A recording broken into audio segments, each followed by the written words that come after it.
inte så jävla mycket till. Det är 77. Ja.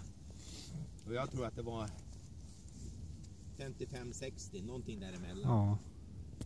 Så 77, det är i alla fall 2 centimeter över. Ska det vara, vilken frost? Det ser ju mina spår.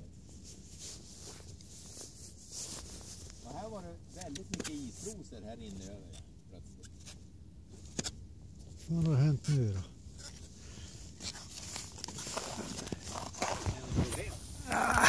Trampa på handskan. Trampar du på handskan? Nu ska jag filma lite tänkte jag. Vi åker på fin is.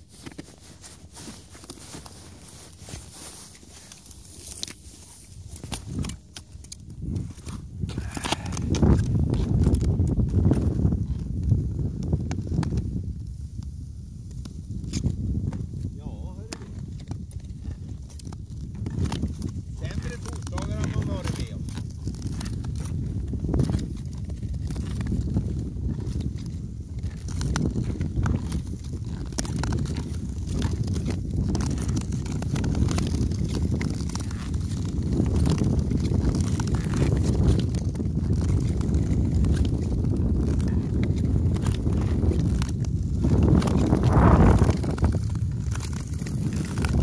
Mycket frostrosor det var här du.